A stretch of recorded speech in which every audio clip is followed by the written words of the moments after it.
আসসালামু আলাইকুম। বিসমিল্লাহির রহমানির রহিম। আমরা আজকে আমাদের ব্যাংক সমন্বয় বিবরণী চতুর্থ ক্লাস নিয়ে আমরা আলোচনা করব। আজকে আমরা আলোচনা করব নগদান বই মোতাবেক ব্যাংক জমাতিরিক্ত এই উদ্বৃত্ত নিয়ে আমরা আজকে আমাদের অঙ্কটি আলোচনা করব।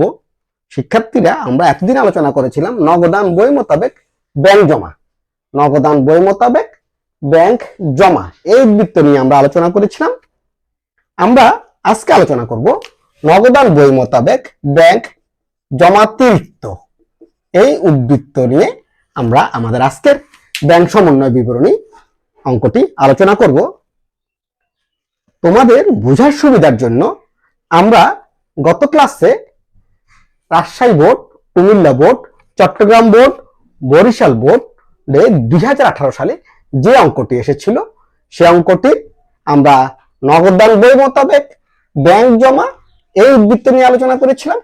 আজকে তোমাদের বোঝার সুবিধার জন্য এবং দুইটি জেরের মধ্যে পার্থক্য যেন তোমরা খুব সহজেই বুঝতে পারো, সেজন্য একই অঙ্ক আমরা নগদান বই অনুযায়ী ব্যাংক জমাতিরিক্ত এই উদ্বৃত্ত নিয়ে আলোচনা করব। প্রিয় শিক্ষার্থীরা, তোমরা মনোযোগের সাথে ক্লাসটি অনুসরণ করো, তাহলে আশা করি তোমরা বুঝতে পারবে।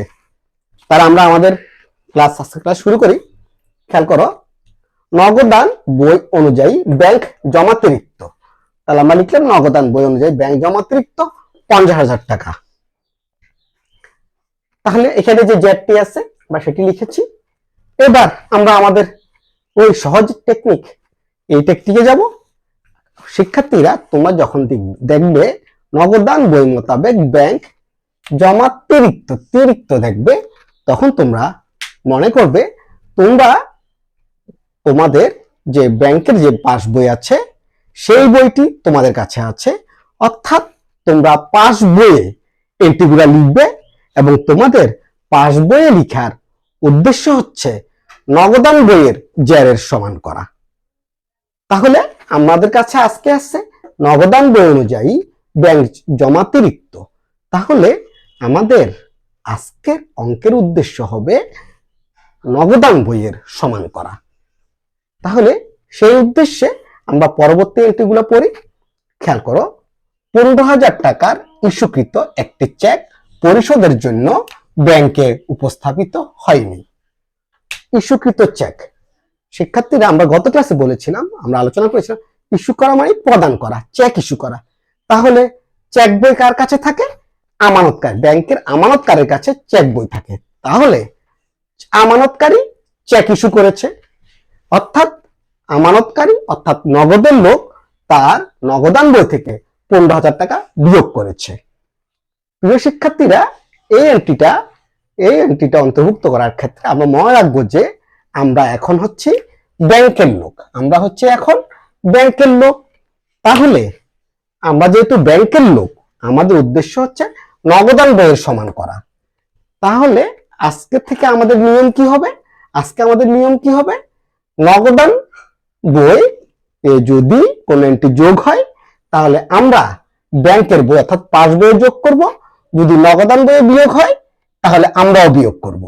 যদি নগদান বইয়ে যোগ হয়, তাহলে আমরা যোগ করব। যদি নগদান বইয়ে বিয়োগ হয়, তাহলে আমরা বিয়োগ করব। শিক্ষার্থীরা, আমরা আবার একটু নিয়মগুলো দেখি। যদি আমরা আজকে করছি নগদান বই অনুযায়ী ব্যাংক জমাতিরিক্ত, তার মানে আমরা পাস বইয়ের লোক। পাস বইয়ে এন্ট্রিগুলো লেখার নিয়ম কি হবে? যদি নগদান বই যা করবে আমরা পাস বইয়ে তাই করব। আবার খেয়াল করো, নগদান বই যা করবে আমরা পাস বইয়ে তা করব। অর্থাৎ নগদান বইয়ে যোগ হলে আমরা যোগ করব, নগদান বইয়ে বিয়োগ হলে আমরা বিয়োগ করব। নগদান বইয়ে যোগ হলে আমরা যোগ করব, নগদান বইয়ে বিয়োগ হলে আমরা বিয়োগ করব। আর আমাদের ব্যাংকের বই অর্থাৎ পাস বইয়ে যদি কোনো এন্ট্রি যোগ হয়, তাহলে আমরা এখন বিয়োগ করব। আর যদি পাস বইয়ে কোনো এন্ট্রি বিয়োগ করি, তাহলে আমরা এখন যোগ করব। তাহলে খেয়াল করো, 15,000 টাকা ইস্যুকৃত চেক। তাহলে নগদান বইয়ে লোক কি করেছে? 15,000 টাকা ইস্যু করেছে, তাহলে তারা তাদের বইতে বিয়োগ করেছে, অর্থাৎ নগদান বইয়ে বিয়োগ করেছে। তাহলে আমরাও বিয়োগ করব। খেয়াল করো, 15,000 টাকা ইস্যুকৃত চেক পরিশোধের জন্য এখনো ব্যাংকে উপস্থাপিত হয়নি। তাহলে কে করেছে? নগদান বই করেছে। কি করেছে? বিয়োগ করেছে। তাহলে আমরাও বিয়োগ করব। কে করেছে? নগদ করেছে। কি করেছে? বিয়োগ করেছে। কি করব? বিয়োগ করব। তাহলে আমরা বিয়োগে লিখবো ইস্যুকৃত চেক যা ব্যাংকে উপস্থাপিত হয়নি। ইস্যুকৃত চেক যা ব্যাংকে উপস্থাপিত হয়নি। ইস্যুকৃত চেক যা ব্যাংকে উপস্থাপিত হয়নি। কত টাকা? 15,000 টাকা। শিক্ষার্থীরা, আমাদের পরবর্তী এন্ট্রি 20,000 টাকার একটি চেক আদায়ের জন্য ব্যাংকে জমা দেওয়া হয়েছে, কিন্তু ব্যাংক কর্তৃক আদায় হয়নি। ব্যাংক কর্তৃক আদায় হয়নি, তাহলে কে করেছে? নগদান বই করেছে। কি কে করেছে? নগদান বই করেছে। কি করেছে? চেক আদায়ের জন্য ব্যাংকে জমা দেওয়া আছে, তাহলে ব্যাংকে জমা দেওয়া হয়েছে, তার মানে নগদানে যোগ করেছে। তাহলে কে করেছে? নগদান বই করেছে। ব্যাংকে জমা দেওয়া হয়েছে, তার মানে যোগ করেছে। তাহলে কি করব? আমরাও যোগ করব। নগদান বই যোগ করেছে, আমরাও যোগ করব। তাহলে চেক আদায়ের জন্য ব্যাংকে জমা, তাহলে আদায়ের জন্য জমাকৃত চেক, আদায়ের জন্য জমাকৃত চেক যা আদায় হয়নি। কত টাকা? 20,000 টাকা। তাহলে আমাদের পরবর্তী এন্ট্রি ব্যক্তি কর্তৃক লভ্যাংশ আদায়, যা নগদান বইতে লেখা হয়নি। ব্যাংক কর্তৃক, তাহলে ব্যাংক আদায় করেছে, অর্থাৎ আমরা আদায় করেছি, তাহলে আমরা আমাদের বই যোগ করেছি। তাহলে দেখো, কে করেছে? ব্যাংক করেছে, মানে আমরা করেছি। কি করেছি? যোগ করেছি। তাহলে এখন কি করতে হবে? বিয়োগ করতে হবে। ব্যাংক যদি তার বই, আমরা যদি ব্যাংকের লোক, তাহলে ব্যাংক যদি তার বইয়ে যোগ করে, তাহলে অঙ্কের সমাধানের জন্য ব্যাংক তার বইয়ে বিয়োগ করবে। তাহলে কে করেছে? ব্যাংক করেছে। কি করেছে? যোগ করেছে। তাহলে কি করব? বিয়োগ করব। তাহলে এখন আমরা কি করব? বিয়োগ করব। তাহলে আমরা লিখব ব্যাংক কর্তৃক লভ্যাংশ আদায়। ব্যাংক কর্তৃক লভ্যাংশ আদায়। ব্যাংক কর্তৃক লভ্যাংশ আদায় যা নগদানভুক্ত হয়নি।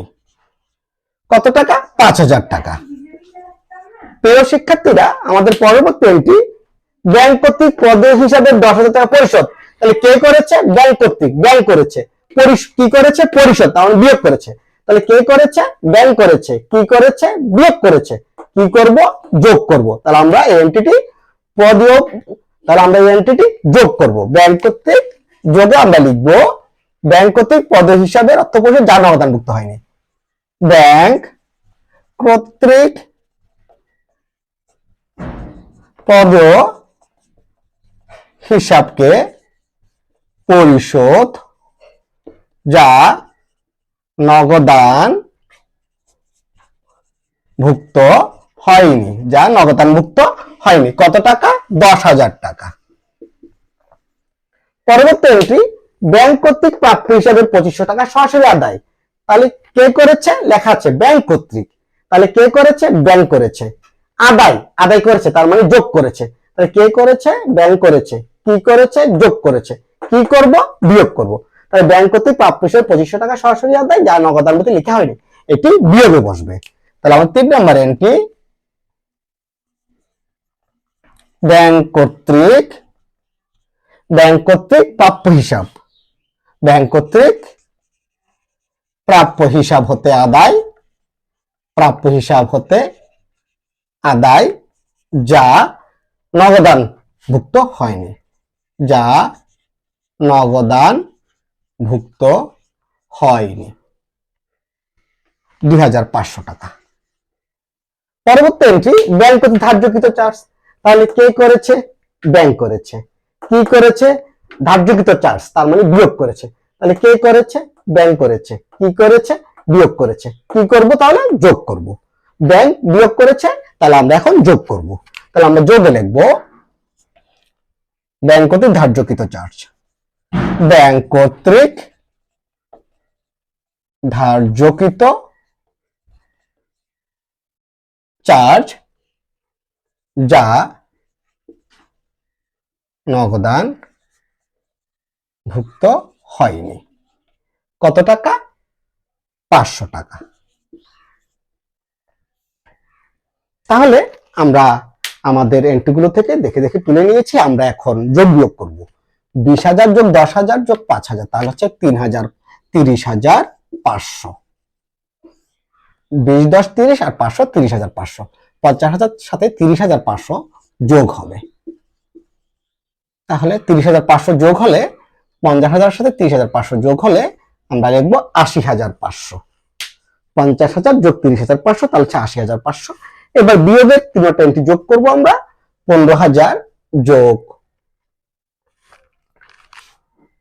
15,000 যোগ 5,000, 20,000, তাহলে হচ্ছে 22,500। 22,500, তাহলে 80,000 থেকে 22,500 বিয়োগ হবে। বিয়োগ করব আমরা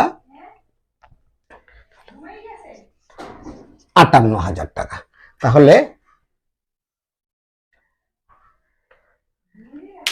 80,500 থেকে 22,500 চলে গেলে আমাদের হচ্ছে 58,000 টাকা।